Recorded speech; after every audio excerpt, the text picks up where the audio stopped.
7장 1절과 2절 말씀 우리 같이 한번 읽어볼게요. 같이 읽습니다. 시작.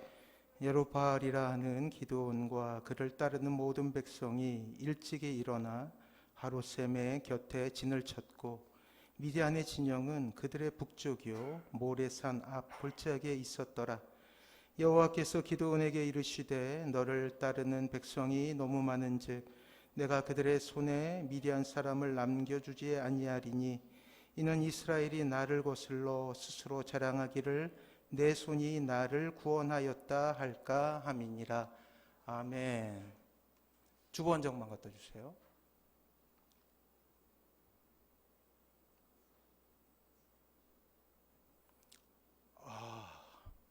지난주 주보예요. 제가 이번 주 주보를 버리고 지난주 주보를 남겨둔 것 같아요.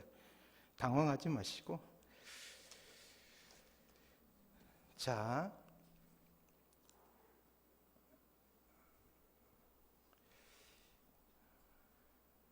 행복한 삶을 위하여 그 33번째 우리 믿음, 지난주에 이어서 믿음 2에 대해서 우리 같이 한번 하나님의 뜻을 구하고자 합니다. 이미 우리는 오랜 시간 동안 행복이라는 목적을 향해 달려왔죠. 무려 33번에 걸쳐서 우리는 이제 다음 주면 이제 끝나게 될 텐데 행복이라는 이제 쉽게 출발했다가 참으로 어려운 주제임을 우리는 알게 되지 않았습니까? 끊임없이 이 행복이라는 주제를 찾아서 우리가 왔다라는 거예요. 하지만 여전히 우리의 삶 가운데 행복을 경험하는 일들은 참으로 쉽지 않음을 우리는 깨닫게 되지요. 오히려 크고 작은 좌절들이 행복을 향해 항해하고 있는 여러분들의 삶을 좌초시키고 있음을 우리는 경험적으로 체험하게 된다라는 거예요. 행복, 누누이 말씀드리지만 하나님께서 원하시고 우리가 바라는 그 아름다운 삶임에도 불구하고 늘 풀리지 않는 숙제처럼 우리를 어렵게 할 때가 너무나 많다라는 거예요. 그렇습니다. 불행이라는, 행복과 반대인 불행이라는 현실적인 어려움은 믿음의 문제 가운데서 파생된 여러 가지 어려움들로 인하여서 행복에 도달할 수 없는 거예요. 일평생 주님의 전을 왔다 갔다 하지만 우리의 삶 가운데, 아니 여러분들의 삶 가운데 기적과 하나님의 능력으로 나타나지 않는 이유가 무엇일까요? 늘 실패가 우리의 신앙생활에 드리워져 있고 진정한 행복을 누리는 신자가 많지 않다는 현실적인 어려움들이 때로 우리에게 좌절을 줄 때가 있다라는 거예요. 내가 불행할 때는 참으로 더욱 그렇고요. 또한 믿음의 동지들이 그러한 어려움에 놓이게 되었을 때 역시 내가 당하는 비극만큼이나 참으로 어려운 문제가 될 때가 많다라는 거예요. 신앙생활을 유지하며 따라가기도 힘든데 여전히 우리를 집어삼키려는 많은 시련들이 우리의 인생을 가로막아 여지없이 불행이라는 늪 가운데 빠지게 할 때가 많다라는 거예요. 그렇다면 우리는 어떻게 해야 될까요? 오늘 말씀은 위대한 하나님의 역사 가운데서 신자가 어떻게 승리할 수 있는가에 대한 가장 궁극적인 답을 우리에게 제시하고 있어요. 그리고 그러한 승리를 위해 마땅히 이 땅에 하나님의 백성들이 해야 될 일들, 즉 과제에 대해서 우리에게 이야기하기도 하죠. 때로는 너무나 부담스러운 하나님의 요구가 우리의 믿음 생활에 있을 수 있음에 대해서 성경은 분명히 우리에게 이야기하고 있다라는 거예요. 그래요. 키워드는 믿음입니다. 이 기나긴 시리즈를 마무리하며 지난주에 이어서 우리는 믿음이라는 주제를 가지고 우리의 삶 가운데 어떻게 기적이 일어나는가를 바라봐야 된다는 것이죠. 믿음, 그리고 그렇게 믿음을 가지고 사는 사람에게로부터 나올 수 있는 행동 양식, 즉 순종이라는 것을 통해서 하나님은 우리의 인생을 변화시키고 우리가 그렇게도 찾아 헤맸던 궁극적인 행복에 도착할 수 있도록 하신다라는 이 단순한 진리를 얻게 된다라는 거예요. 사랑하는 성도 여러분, 믿음은 혼탁한 이 시대를 살아가는 신자들을 향한 하나님의 요구예요. 하나님의 말씀은 매우 준엄하게 우리에게 다가올 것입니다. 왜냐하면 그것은 명령에서 그치는 것이 아니라 우리의 삶 가운데 행동으로 보여져야 할 것이기 때문이에요. 그것은 구호가 아니죠. 다짐이 아니에요. 바로 구체적인 행동이기 때문에 힘든 거예요. 하지만 이 행동이라는 작은 산을 넘어갈 때 우리의 인생 가운데 진정한 하나님의 기적은 나타날 수 있다라고 성경은 분명히 우리에게 이야기하고 있다라는 거예요. 오늘 본문을 통해 우리는 하나님의 사람이라 불렸던 한 사람을 보게 될 거예요.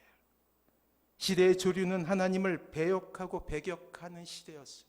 마치 오늘날과 같이 온몸으로 하나님을 항거했던 사사기라는 성경을 배경으로 하고 있습니다. 마치 오늘날과 같이 너무나 닮아 있는 그 시대에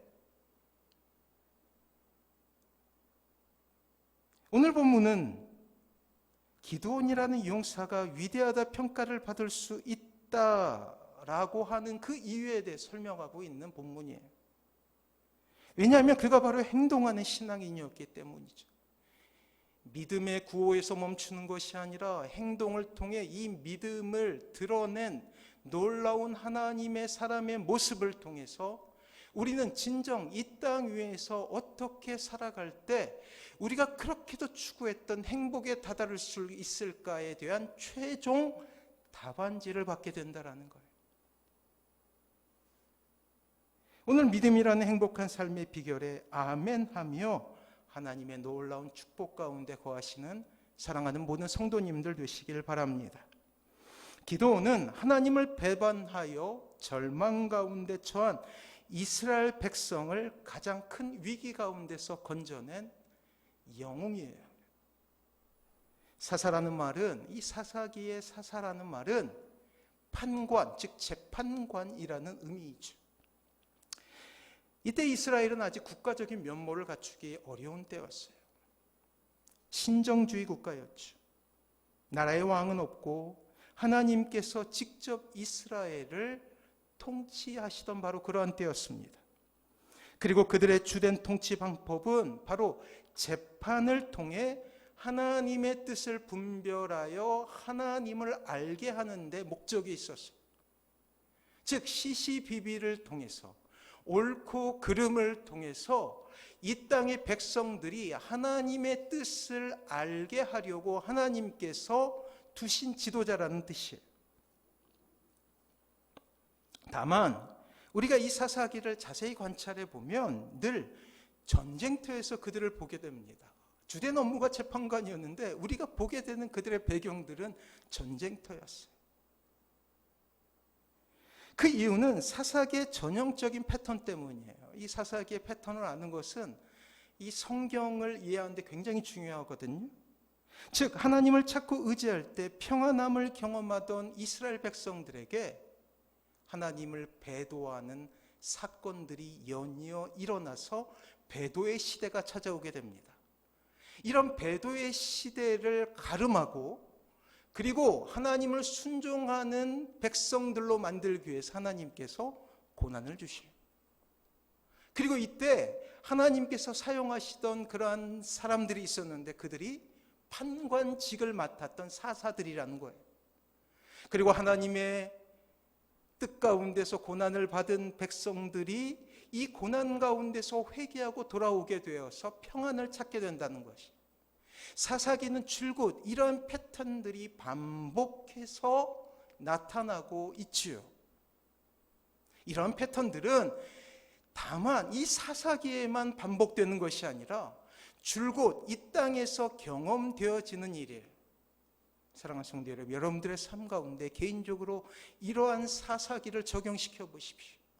아니, 이 시대 가운데 일어나고 있는 여러 가지 재앙과 같은 일 가운데 사사기의 원리들을 우리가 적용시켜 볼 수 있어야 된다라는 거예요. 그럴 때 우리는 세상을 보는 눈과 이 시대 하나님께서 원하시는 삶을 구별하여서 우리는 이 땅을 점검하고 과연 우리가 이 시대 가운데 무엇을 해야 될지 깨닫게 된다라는 거예요. 놀랍게도 정확해요. 코로나19라는 대재앙이 임한 이 시대를 사사기의 패턴 가운데 넣게 되면 우리가 무엇을 해야 될지, 어떻게 살아가야 될지가 분명히 보인다라는 거예요. 더더군다나 이 기드온이라는 사사는 더욱더 극명하게 우리가 무엇을 해야 될지, 어떻게 살아야 될지를 보여주고 있다라는 거예요. 이제 하나님을 떠나 배역의 길을 가게 되면 이스라엘 백성들에게 징계를 내리게 되시죠. 돌아오라 하시는 하나님의 안타까운 사인이에요. 그리고 그때 하나님께서 쓰시는 방법은 이스라엘 주변국을 통하여서, 이방 나라를 통하여서 이스라엘 가운데 어려움을 겪게 하는 것이었어요. 이런 하나님의 방법은 왕정 국가가 되었을 때는 좀 더 다양하게 나타나지요. 기근이나 전염병, 이방 나라의 침범 등 다양한 양상으로 나타나요. 하지만 적어도 이 사사기 가운데 일어나게 되는 어려움들은 동일한 패턴 가운데 반복되고 있다는 거예요. 더욱더 분명하게 우리 인생 가운데 단순한 진리를 허락하고 있다는 거예요. 때문에 우리의 이미지 가운데 사사들은 전쟁 영웅이에요. 아무튼 여지없이 이스라엘 민족에게 미디안이라는 하나님의 도우심이 없이는 극복할 수 없는 그러한 어려움들이 찾아오게 되죠. 그 위기에 대해 오늘 본문은 이렇게 보도하고 있습니다. 성경의 사사기 7장 12절 말씀이에요. 한번 찾아보세요. 12절. 우리 같이 한번 읽어보도록 하겠습니다. 12절 같이 읽습니다. 시작. 미디안과 아말렉과 동방의 모든 사람들이 골짜기에 누웠는데 메뚜기의 많은 수와 같고 그들의 낙타의 수가 많아 해변의 모래와 많은 같은지라. 오늘 사사기의 저자들은 적들의 유형에 대해서 이렇게 비유하죠. 유비하고 있습니다. 메뚜기의 중담으로. 그들이 몰고 왔던 그러한 낙타, 약대의 수가 바다의 모래와 같이 많다라고 표현하고 있어요. 그들의 마음엔 그들이 처한 현실을 부정하고 싶을 정도로 암담하였다라는 비유적인 표현이죠. 실제 연합군의 수는 성경에 보도된 대로 13만 5천이라는 말도 안 되는 숫자였어요. 이게 얼마나 많은 수인가 하면은 이 중세시대의 가장 큰 도시 중에 하나였던 런던이나 프랑스 파리 같은 곳에 인구수가 한 10만 정도 되었다고 하니, 그보다 훨씬 이전의 일이었던 이 사사기의 배경으로 한 나라에서 13만 5천 명이라는 그러한 적들의 숫자는 감히 상상할 수도 없었던 엄청난 숫자의 적들이었다라는 거예요. 이스라엘 백성들은 두려움으로 그들의 모습을 바라볼 수밖에 없습니다. 이스라엘이 직면했던 것은 바로 현실이죠. 두려움이 엄습합니다. 이제 죽어야 될 운명에 그들의 모든 신경은 마비되기 시작해요. 이제 그들은 그들의 습관대로 이러한 위기 가운데서 방법을 찾아야만 했습니다. 이렇게 두려움에 떨고 있는 이스라엘의 모습은 마치 이 땅을 살아가고 있는 저와 여러분들의 모습인 것처럼 보이죠. 그런데 문제 하나가 더 생깁니다. 그 시작은 이러한 이스라엘을 하나님께서 시험하시는 것에서 출발하고 있다라는 거예요. 가혹한 믿음의 시험이 기다리고 있었다라는 거예요. 몸으로 부딪혀서 싸움하기 전에 이미 하나님께서 이 이스라엘 백성들을 영적으로 시험하고 계신다라는 거예요. 문제는 전쟁, 전투, 싸움이 아니라 영적인 것에 있었음을 우리에게 힌트로 주고 있다라는 거예요. 우리가 경험하고 있는 모든 어려움들, 절망들, 위기들, 그 모든 것이 영적인 문제였구나 라는 지혜를 얻을 수 있어야 된다라는 거예요. 어쩌면 모래사납 골짜기에 진을 친 연합군보다 훨씬 더 두려운 명령이 내리고 있어요. 지금 이스라엘의 가장 큰 약점이 무엇일까? 이것부터 출발해야 돼요. 지금 여러분들이 경험하고 있는 어려움들, 좌절들, 문제들, 가장 처음 우리가 진단을 내려야 되는 것은 우리의 약점이 무엇인가 하는 거예요.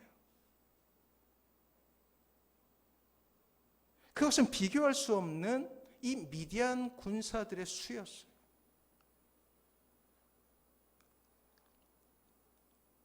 이것은 그들에게 너무나 치명적인 약점이었죠. 그래서 그 숫자에 대해서 아주 구체적으로 이야기하고 있는 거예요. 그래요. 병력의 열세는 그들에게 두려움의 이유였기 때문이죠. 이스라엘이 모을 수 있었던 군사의 수, 그것은 비참하리만큼 초라했습니다. 이스라엘 전체 12지파 가운데 이렇게 군사 동원령을 내려서 모인 숫자가 35,000명이었거든요. 그러나 그들에게는 이미 싸울 의지도, 싸워야 될 명분조차도 잃어버리게 됩니다. 왜냐하면 그 수의 적음이 그들에게 치명적인 약점이었기 때문이에요. 그리고 하나님은 계속해서 이 약점들을 들추어내고 계십니다. 이론이 아니에요. 설득이 아니었습니다. 현실을 직시하자라는 거예요. 그 모든 현실은 이스라엘 백성이 받아들이기에는 너무나 큰 시련으로 다가오게 되죠. 그들에게 보이는 현실은 절망이었고 하나님의 명령은 커다란 부담이 되고 있습니다. 그 자체로도 13만 5천 명, 3만 5천 명의 도저히 비교할 수 없는 군사의 수, 여기다가 더해서 하나님의 명령은 가혹하리 짝이 없어요.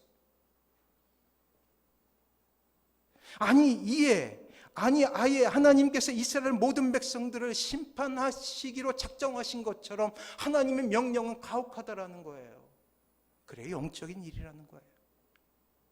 우리 2절 말씀 다시 한번 읽어볼까요? 2절 같이 읽습니다. 시작. 여호와께서 기드온에게 이르시되 너를 따르는 백성이 너무 많은즉 내가 그들의 손에 미디안 사람을 넘겨주지 아니하리니 이는 이스라엘이 나를 거슬러 스스로 자랑하기를 내 손이 나를 구원하였다 할까 함이라. 엄청난 말씀을 하고 계시죠. 단순히 표현하면 지금 모아둔 병력 3만 5천 명이 많다라는 거예요. 그리고 이러한 하나님의 방법은 연속적으로 이어지고 있죠. 이스라엘 백성들의 마음은 녹아지기 시작합니다. 지금도 작다라고 여겨지는데, 절망 가운데 있는데, 한숨을 쉬고 있는데 하나님의 명령은 가혹하리만큼 참으로 잔인하게 여겨지고 있어요. 그리고 처음 자발적으로 전쟁에서 떠날 사람들을 돌려보내죠. 미디안이 기도는 이렇게 명령합니다. 마음속에 돌아가고 싶은 사람들은 돌아가시오. 그러고 남은 사람들이 100만 명이었어요. 1만 명. 그런데 하나님의 반응은 너무나 뜻밖이고 더욱더 가혹하게 여겨질 만큼 그들에게 또 다른 것을 요구하고 계세요. 마음속으로 아멘 아멘 하고 계신 분이 있죠. 하나님께서 요즘에 나한테 그러셔요.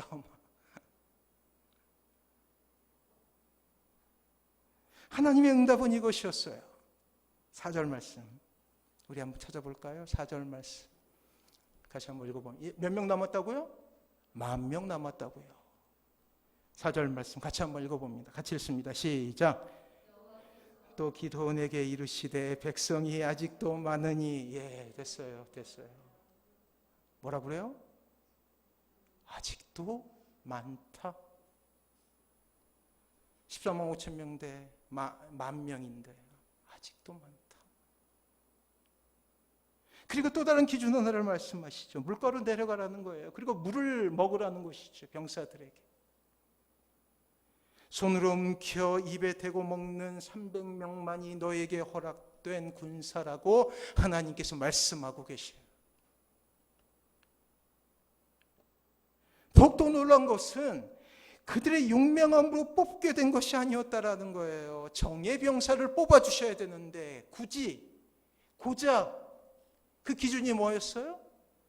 물을 먹는데 개처럼 물을 이렇게 먹는 시냇물에 입을 대고 먹는 사람들은 제외하라는 거예요. 손으로 움켜 이렇게 떠먹는 사람만이 너의 군사다라고 말씀하셔요. 왜요? 전쟁은 어차피 하나님께 속한 것이라는 거예요. 우리 7절 말씀 같이 한번 읽어볼까요? 7절 같이 읽습니다. 시작. 여호와께서 기드온에게 이르시되 내가 이 물을 핥아먹은 300명으로 너희를 구원하며 미디안을 내 속에 넘겨주리니 남은 백성은 각각 자기의 처소로 돌아갈 것이니라 하시니. 사랑하는 성도 여러분, 이 명령에 여러분들은 아멘 할 수 있겠습니까? 하나님께서 저에게 명령하시면 저는 못할 것 같아요. 아니요. 가혹하십니다. 기드온이야 이렇게 고백할 수 있겠죠. 하지만 제가 만약 300명이란 그 숫자에 들었다면 저는 아멘하지 못할 것 같아요. 하나님은 이스라엘에게 가혹한 결단을 요구하고 계시죠. 그리고 그 과정은 이스라엘에게 있어서 너무나 힘든 과정입니다. 바로 병사의 수는 그들에게 있어서 건드리면 안 되는 약점이었기 때문이에요. 컴플렉스. 상처였죠. 이 컴플렉스는 굉장히 무서워요. 아무런 문제가 없는 사람도 이 컴플렉스를 살짝 건들게 되면 때로는 분노로, 때로는 좌절로 이 상처는 반드시 우리의 인생 가운데 발목을 잡게 마련이거든요. 근데 하나님께서 그것을 건드리시는 거예요.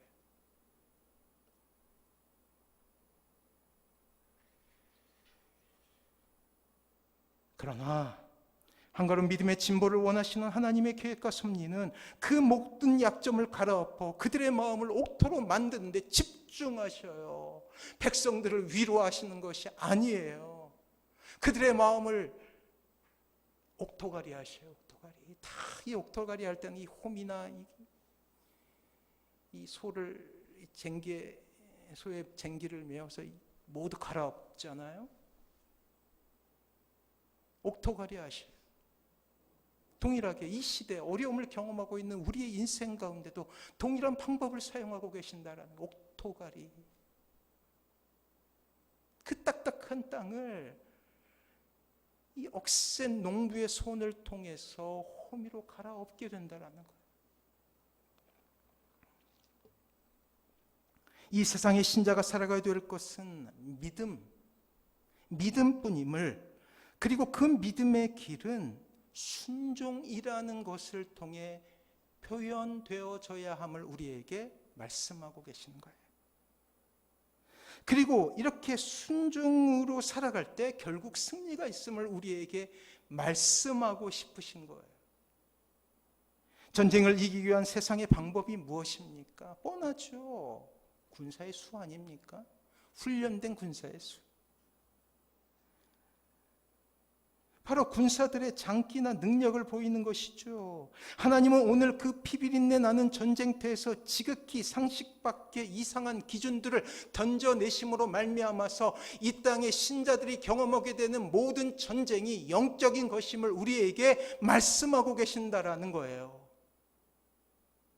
하나님께서 원하시는 것은 이스라엘의 절대 믿음이에요. 온전히 하나님께 맡기는 것이죠. 이렇게 하나님을 의지하게 되었을 때 이스라엘은 비록 연약했지만 하나님께서 그들에게 승리를 주시고 계신다라는 사실을 우리에게 알게 하시려고, 간접적으로 체험하게 하시려고 강력한 메시지를 주신다라는 거예요. 극단적인 예를 드신다는 것은 반드시 필요한 것이기 때문에 우리에게 말씀하고 계신다라는 거예요. 그렇습니다. 하나님께서 이스라엘에게 요구하셨던 것은 전적으로 하나님만을 의지하는 바로 그것이죠. 그것을 우리는 믿음이라 부르게 되는 것입니다. 우리는 사람을 세우는 하나님의 방법을 이해하기 위해 출애굽기로 잠시 돌아갈 필요가 있어요. 광야 40년 동안 하나님께서 이스라엘을 만드셨던 방법, 이스라엘 광야의 삶을 기억해 보십시오. 매일 아침 그들은, 이 이스라엘 백성들은 두 가지를 기다렸어요. 아침에 내리는, 하루 동안 내리던 양식, 만나와 메추라기. 이 만나와 메추라기는 거저 주어지는 것이었죠. 은혜였어요. 노력 없이 얻은 수확이었죠. 그것을 통해서 하나님께서 가르치고 싶으신 것은 하나님 없이는 하루도 살 수 없음을 배우게 하시는 것이었어요. 내가 노력해서 얻을 수 있는 것이 아니잖아요. 또한 구름 기둥과 불 기둥이라는 눈에 보이는 하나님의 교수 방법이 있었죠. 교보제라고 부르지 않습니까? 눈에 늘 보였던 두 가지는 바로 구름 기둥과 불 기둥이에요. 낮에는 구름 기둥, 밤에는 불 기둥을 통해서 하나님을 의지할 때만 우리가 살 수 있음을 끊임없이 메시지로 듣게 되었다라는 거예요. 복잡한 율법이 아니었어요. 그들을 길러냈던 것은. 그렇게 훈련받은 백성들, 무려 40년간 훈련받았잖아요. 그렇게 훈련받은 백성들이 다시금 하나님을 대항하여 아담이 지었던 죄 가운데 빠지게 된 것이죠. 하나님 없이도 살 수 있다라는 사탄이 주는 마음 가운데로 떨어지게 된 거예요. 군사력만 된다면 우리가 이길 수 있어. 힘만 있다면, 돈만 있다면, 나를 밀어주는 뒷배경만 있다면 이라는 생각이 그들을 사로잡기 시작해요. 그리고 전쟁을 통해 그러한 그들의 마음은 여지없이 드러나게 되고 있습니다. 그때 하나님의 마음은 이것이에요. 다시 우리 2절 말씀 한번 읽어볼까요? 2절, 사사기 7장 2절 같이 한번 읽어봅니다. 시작. 여호와께서 기드온에게 이르시되 너를 따르는 백성이 너무 많은즉 내가 그들의 손에 미디안 사람을 넘겨주지 아니하리니 이는 이스라엘이 나를 거슬러 스스로 자랑하기를 내 손이 나를 구원하였다 할까 함이니라. 뭐라고 말씀하셔요? 너를 따르는 백성이 너무 많은즉.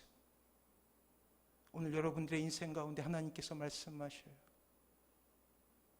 너를 따르는 백성이 너무 많은지. 그렇습니다. 하나님의 백성인 이스라엘이 하나님만을 의지하길 바라시는 하나님의 마음이 여기 있다라는 거예요. 하나님 놀랍게도 이렇게 오래전 이스라엘을 훈련하여 하나님의 백성을 만드셨듯이 우리 또한 그렇게 만들어 가십니다. 오늘 이 시대, 이 땅에 하나님의 사람을 만드는 방법도 다르지 않아요. 여러분들을 개개인으로 믿음의 사람으로 만드는 과정 역시 다르지 않다라는 거예요. 하나님은 지금도 우리를 사용하기 원하시기에 반드시 이러한 방법을 통해서 우리의 삶을 훈련시키고 계신다라는 거예요. 그리고 이스라엘 백성들처럼 아프지만 우리의 가장 연약한 부분을 만지심으로, 약점을 아까 만지신다고 그랬죠. 훈련시키신다고 했죠. 마찬가지로 여러분들이 가지고 있는 어쩌면 들추기 힘들고 들출 수 없는 그런 부끄러움까지 하나님께서 들춰내시면서 우리의 인생을 치유하길 원하신다라는 거예요. 때로 이러한 방법이 답답하고 시대에 맞지 않는다고 생각할 수도 있겠죠. 아니, 지금 이 시대는 그러한 시대예요. 복만 달라는 것이죠. 훈련은 싫어요. 복만 주세요.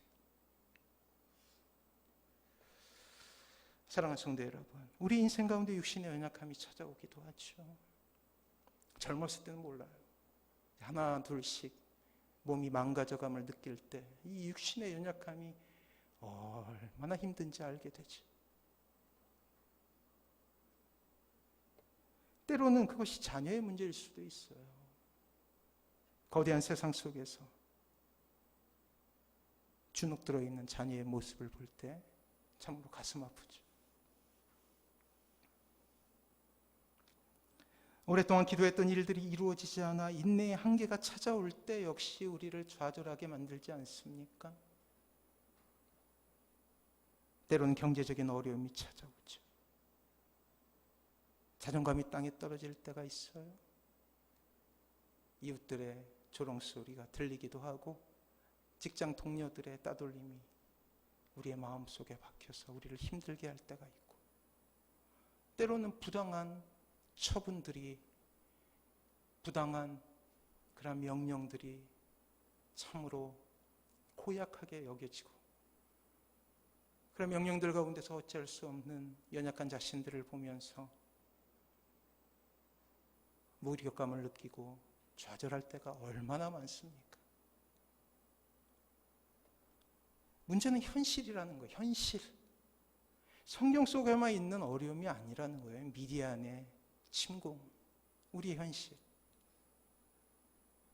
코로나19가 이렇게 2년 동안 갈지 저는 꿈에도 생각 못했어요. 이 코로나19의 이 전성기 때 이 교회가 개척을 하지 않았습니까? 현실이라는 현실. 13만 5천 명이라는 미디안 군대가 현실인 거예요. 현실. 성경 속의 이야기가 아니라. 그렇게 힘든 것이죠. 그러나 사랑하는 성도 여러분, 참된 신자는 그러한 고통과 절망 가운데서 하나님의 일하심과 역사하심을 볼 줄 아는 사람이라는 거예요. 그리고 여기서 본다라는 것은 하나님의 일하심과 하나님의 역사하심을 본다라는 이 본다라는 동사를 우리는 오늘 주제로 하여 믿음이란 단어로 바꿀 수 있다라는 거예요. 하나님의 역사와 하나님의 일하심을 본다. 같은 말은 하나님의 일하심과 하나님의 역사를 믿는다와 동일한 이야기라는 거예요. 하나님께서 우리를 사용하기 전에 반드시 우리는 이렇게 연단받고 훈련받아 강해져야 된다라는 것이죠. 피할 수 없다라는 거예요. 피할 수 없다면 즐길 줄 알아야 되죠. 결과에 대해서 신뢰함으로 즐길 수 있어야 되는 거예요. 어려움이 찾아왔을 때 여러분들이 그것을 이겨낼 수 있는 힘은 결과를 나 때문에 긍정하는 것이냐, 하나님 때문에 긍정하고 기뻐하며 기다릴 수 있어야 된다라는 거예요. 그래, 고난아 찾아와 봐라. 직장 동료들이 뭐라 할 때 마음속으로 다짐하십시오. 그래, 조금만 기다려봐. 명절이 찾아오죠. 막 비교하고 그러는 친척들이 있을 때마다 그렇게 이야기합시다. 그래, 기다려봐. 이렇게 이스라엘 백성들이 숫자를 통해 훈련받았듯이 3만 5천 명에서 1만 명, 그리고 300명이라는 숫자로 점차 줄어들 때, 이 훈련의 영원한 주제는 하나님을 전적으로 의지하는 그러한 믿음에 대한 훈련이었음을 고백하고, 그리고 결론적으로는 절대 순종을 통해서 하나님에 대한 믿음을 통해서 이겨내는 이스라엘 백성들을 볼 때 우리는 반드시 승리할 수 있다라는 믿음을 가지는 거예요. 결론적으로 말하면 이스라엘이 승리하죠. 300명으로 승리해요. 우리가 바라봐야 될 것은 현실적인 어려움이 아니에요. 고통이 아니에요. 하나님께서 주관하시는 결론을 긍정하며 지금 이 시간을 믿음으로 살아가야 된다는 것이. 혹시 지금 3만 5천 명에서 1만 명의 단계를 거치시는 성도님이 있는가 하면 1만 명의 300명의 단계를 거쳐가면서 또한 또 다른 어려움을 겪고 계신 분들도 있을 것입니다. 실제로 이러한 과정에서 많은 사람들은 하나님의 방법을 선택하는 대신 힘의 논리와 세상의 원리를 쫓아서 세상 속으로 숨어 들어가는 시대를 살아가고 있어요. 그래요. 세상 속으로 숨어 들어가요. 세상과 같아져 가고 있다는 것이죠. 그러나 우리가 기억해야 될 것은 그러한 고난과 실패를 통해 하나님은 우리를 쓰시길 원하신다는 것이고, 우리를 쓰심으로 말미암아 진정한 승리가 무엇인지 이 세상 가운데 숨어버린 이스라엘 백성들, 병사들 가운데 드러내길 원하신다라는 거예요. 사랑하는 성도 여러분, 지금 고난 속에 있을 때 가장 아파하시는 분이 누굴까요? 놀랍게도 하나님이시오. 그러한 하나님은 우리가 하나님을 완벽하게 의지하는 그 순간까지 이런 놀라운 기적들을 우리 인생의 발악 가운데 놓게 하신다라는 거예요. 기적이 이루어진 이유가 무엇입니까? 병사들을 줄여갔기 때문이에요. 이 과정 없이 기적은 이루어질 수가 없습니다.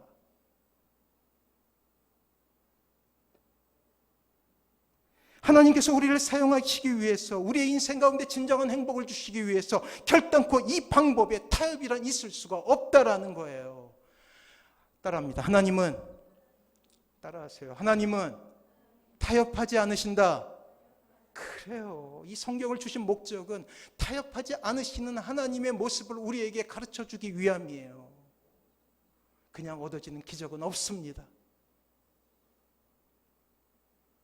그렇습니다. 하나님께서 쓰시는 사람은 이런 고통과 고난, 실패 속에서 하나님만 의지하는 방법들을 배운 사람이에요. 승리의 비결이 어디 있습니까? 35,000명이라는 숫자가 주어지는 안도감입니까? 천만에요.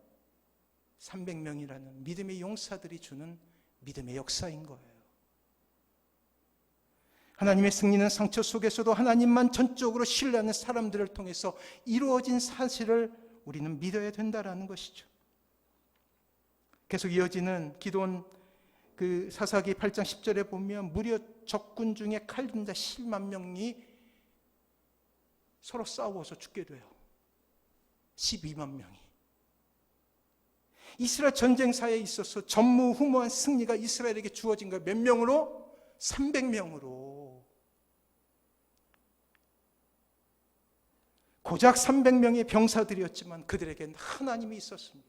그리고 기적은 현실이 돼요. 칼 한 번 쓰지 않고.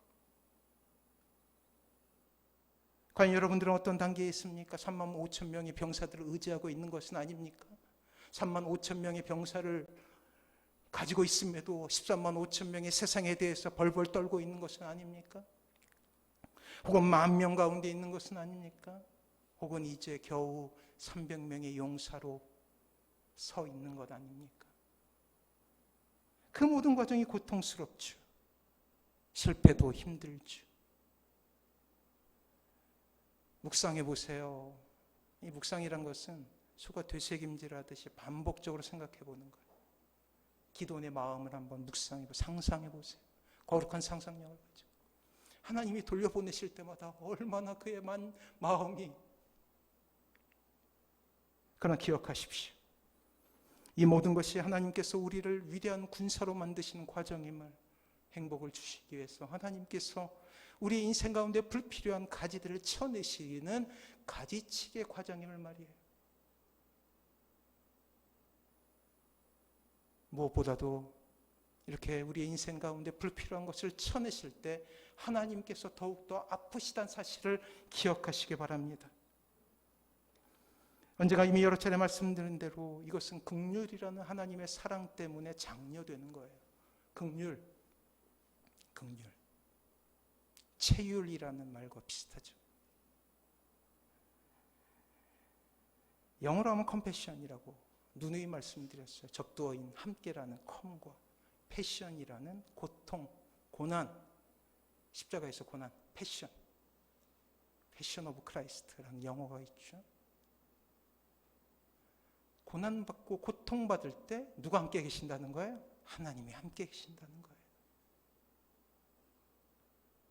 그것이 긍휼이라는 사랑이에요. 체휼은 몸소 그 고통을 체험한다라는 거예요. 십자가의 사랑이 대표적으로 체휼의 사랑이었죠. 긍휼의 사랑이자 체휼의 사랑이었어요. 놀랍게도 하나님은 여러분들의 고통과 아픔을 너무나 잘 아셔요. 왜냐하면 하나님은 사랑하는 아들을 잃어버리는 가장 큰 아픔을 경험하신 하나님이시기 때문이에요.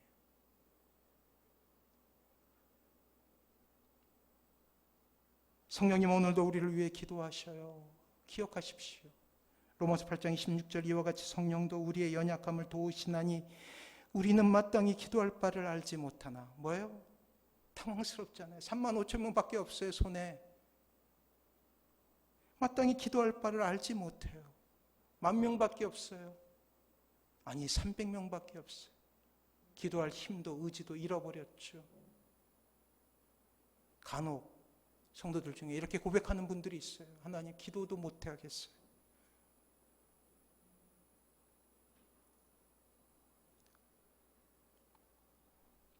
하지만 기억하십시오. 성령님께서, 하나님께서, 긍휼의 사랑을 가진 하나님께서 우리를 위하여 친히 간구하고 계신다는 사실.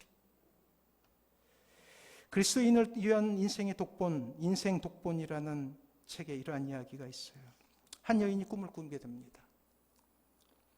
그 꿈속에서 그 여인은 시장 안에 있는 새로 문 연 어느 가게로 들어가게 돼요. 그리고 그 가게 점원은 천사였습니다. 여인이 이렇게 물어요. 이 가게에서 무엇을 팝니까?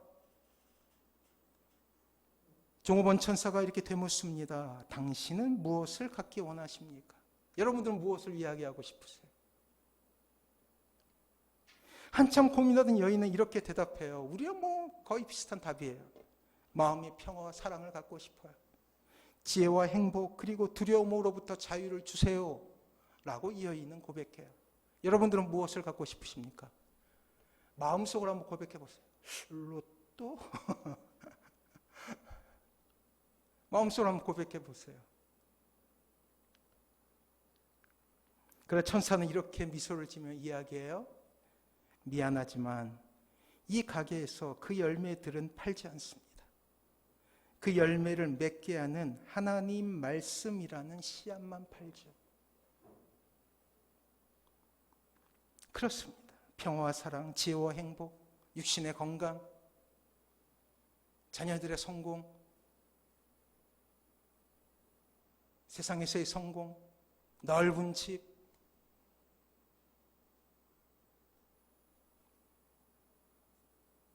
이것이 거저 주어지는 것이 아니라 이러한 열매를 맺게 하는 이유, 방법, 하나님의 말씀, 말씀의 씨앗이죠. 이 씨앗으로 우리는 드디어 행복의 가능성을 얻게 된 거예요. 하나님은 전적으로 하나님께서 모든 것을 하시지 않습니다. 구원 외의 모든 것들. 반드시 이 땅에 신자들의 조력을 받으셔요. 35,000명에서 10,000명, 10,000명에서 300명이라는 숫자로 줄여나갔듯이 세상에 대한 욕심과 세상을 의지하는 것에서 점점 멀어져서 하나님을 의지하는 것을 통해서 하나님은 여러분들에게 행복, 진정한 목표, 여러분들이 꿈꾸는 어떠한 삶을 허락하신다라는 거예요. 말씀을 씨앗으로 삼고 순종함으로 하루하루를 살아가면 하나님의 때는 반드시 열매를 맺게 되는 것입니다. 이것을 믿음으로 받아들이시기 바랍니다. 그래요. 믿음은 과정이에요. 말씀을 마무리하겠습니다. 믿음은 과정이에요. 과정.